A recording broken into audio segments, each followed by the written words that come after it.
বন্ধুরা শুভ সকাল। অনেক দিনের পর আপনাদের রেসিপি ছাড়ছি।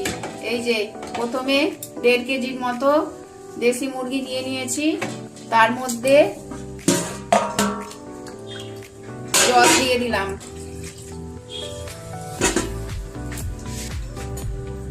হলুদ গুঁড়ো,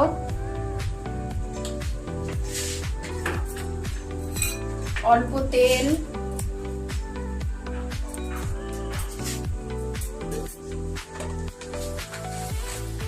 আর অল্প নুন দিয়ে প্রথমে 3 থেকে 4টে সিটি মেরে নেব।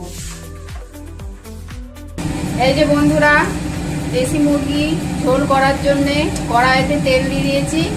এই যে মাংসটাকে সেদ্ধ করে রেখেছি, তেল গরম হয়ে গেছে, গোটা জিরে ফোড়ন দিয়ে দিলাম,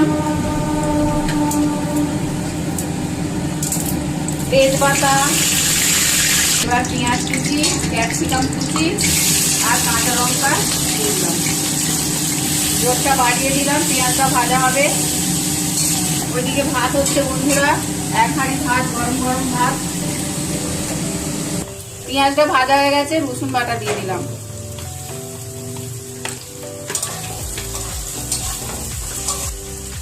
এই যে আদা বাটা,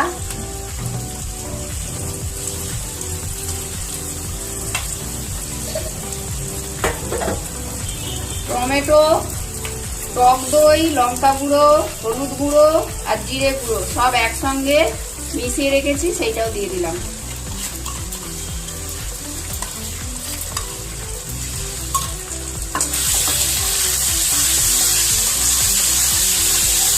টমেটো কুচি,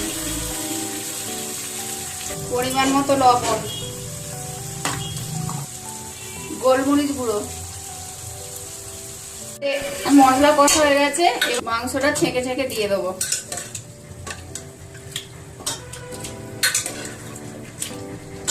এই জলটা যখন কষা হয়ে যাবে তখন জলটা রেখে দিয়ে দেবো। এবার এইটা আমি কষতে থাকবো। এবার আলুটাও দিয়ে দিলাম, নাহলে মাংস পড়ে যাবে, আলু হয়ে যাবে। এটা আমি কষতে থাকবো। এই যে বন্ধুরা, এই যে জল দিয়ে দিয়েছি, মাংস রান্না হয়ে গেছে।